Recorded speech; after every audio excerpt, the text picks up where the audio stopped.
So obviously, I've read up about the show, but explain for our listeners who might not understand this what exactly the premise is, because it's almost too crazy to even believe that this is a real thing that can happen.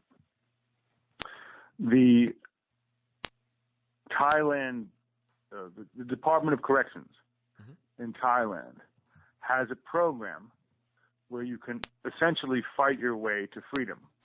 Muay Thai is the national sport. It's deeply embedded in the culture. And they now have a program, they've had it for several years now, where a fighter who distinguishes himself in combat while incarcerated can earn his freedom, even a royal pardon, which will, in effect, expunge his record and eliminate evidence of his crime.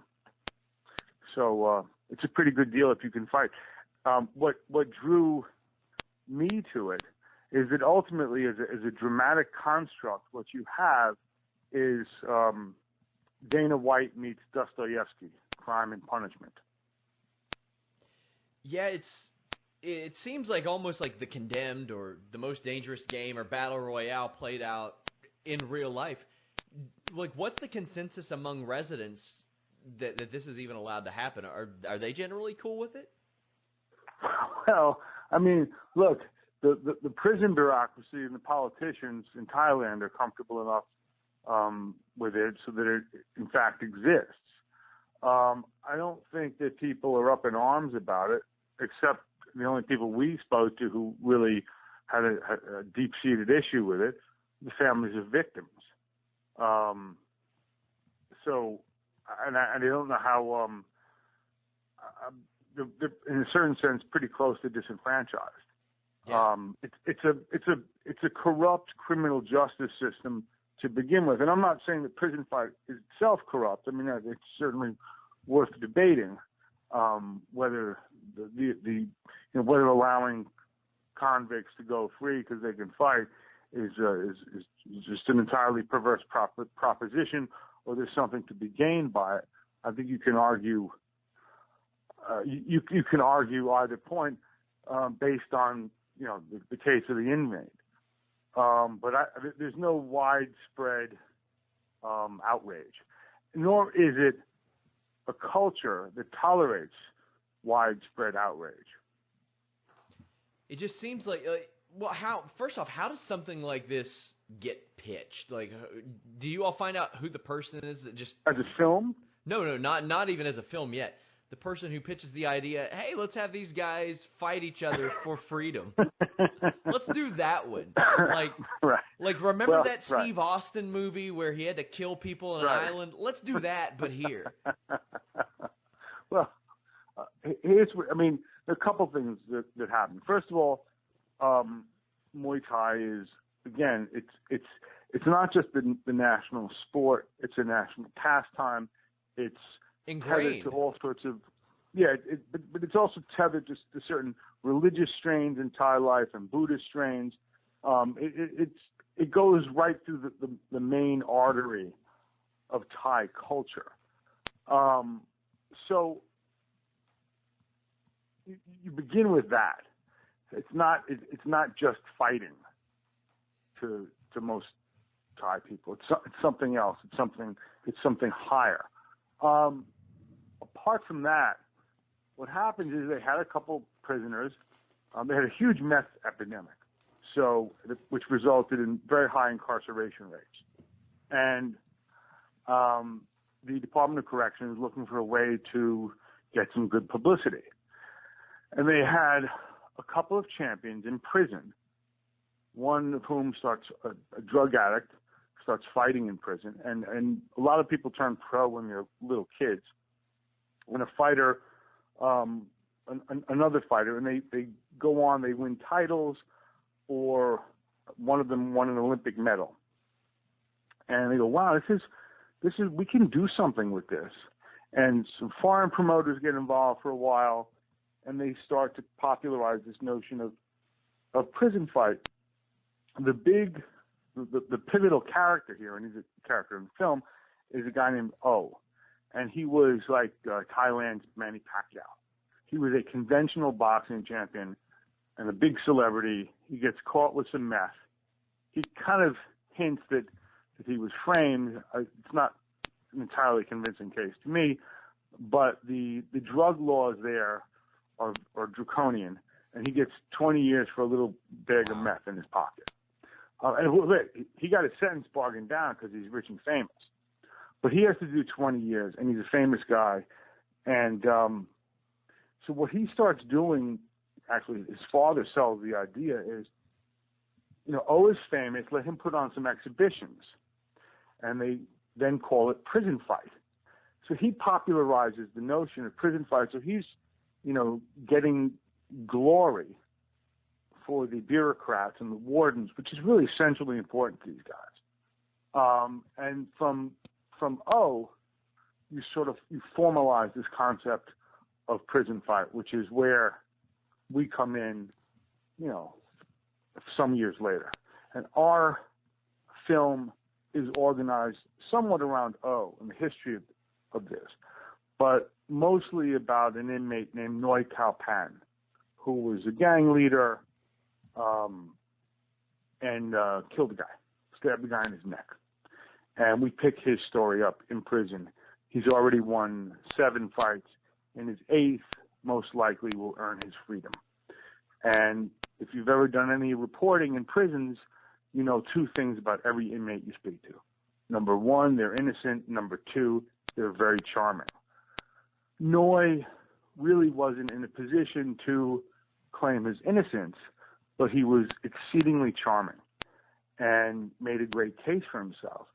And we introduced the viewer to his family, his mom and dad, who are, working their asses off in a chicken shop, and finally to his son, who was 2 when Noy went away, and now he's like 6 or 7. And there's a scene where the son visits his father, and he's been told his father is just away training as a Thai boxer. He's not in prison, and you see the kid looking. You can't help but for Noy to win his fight, get out of prison, and be reunited with his son. And then the tables turn, and we introduce you to the family of the victim. So you should feel good and conflicted about this. Yeah, I certainly do. Just listening to that, like it seems like it pulls you every which way. How does somebody like you find out about the idea of these fights, like in the pitching process to Showtime? Right. There's a freelance cameraman, producer, director, aspiring director at the time, named Micah Brown. And I would see him football combines, pro days, shooting stuff, and he was looking around for a film. He played football at Kansas, interesting kid, God-fearing Christian, not a profane New Yorker like me. And he decides he wants to do a movie on this prison fight. And so he goes to Thailand by himself, meeting, guys in steam rooms and alleys trying to set this thing up. And he does. And in many ways, the film is an expression of his incredible determination to get this thing done. He comes back after several trips, and he pitches it to my producer for the All Access series at Showtime, Jason Bowers. Jason brings it to me and said, "What do you think?" And I go through the stuff, and I said, "Okay, what we have here is Dana White meets Dostoevsky," and I stand by that. I think it's fairly accurate. It remains a fairly accurate assessment of the dramatic construct that we have. I said, "I'm in." So then we sold it to Showtime, and we went over there and shot a movie. This whole situation, I'm still like shocked. I mean, I've covered MMA for years, and right, the idea that this can happen anywhere, is can't almost happen anywhere. Yeah, well, it can't happen anywhere. The fact that it does happen absolutely anywhere is mind-boggling and so interesting. Oh, so I remember covering, like, I remember the first, I don't mean to go far afield here, but I remember the first, like, some of the first MMA, first UFCs, even before the Fertittas and Dana were involved. I mean, I remember covering one of the early UFCs. I forget which Gracie. Like, he was the skinny guy with a gi, and it was and they were fighting like wrestlers and kung fu guys, and there was no size limit. There were no divisions. I never thought I'd see that. So, and that was always like the question of what would happen if, like, a karate guy faced a boxer or a judo guy faced a wrestler, and then you had the answer to the question right there. So I lived long enough to see that. Seeing guys fight their way out of prison, I guess. I've seen two things I never would have considered likely. What is the worst offense that you have seen basically absolved, or not necessarily absolved or pardoned, but the worst you've seen somebody get off the hook via this situation? Well, I don't want to give away the film's ending. Okay. But, Noy is a murderer. Mm. So he does pose that question. And as we know from covering combat sports, yes, they're sports, but they're also something more. Ultimately, what we're talking about in combat sports is violence. And you wind up asking yourself a question, can violent men redeem themselves through violent acts? And that's not, that's different than, playing soccer or baseball, Absolutely. So anything else that you need to let viewers know ahead of this? I know it premieres Friday, February 24th.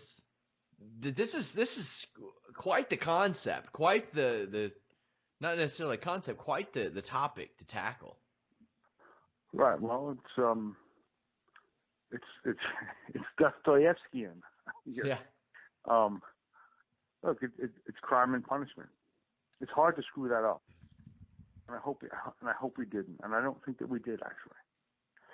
There's one, one of the things that comes to mind is there's a whole class of expatriate fighters in Thailand, from Marseille or from Australia or from the kid we have fighting in the concluding fight scene is an American from Wichita, Kansas, and he came to Thailand because he was basically a screw up, and you see what he's learned, you see what the sport and the way of life has given him, and he says, listen, if this guy's killed someone, and it's up to me whether he goes free, I can't make it easy on him, and he doesn't.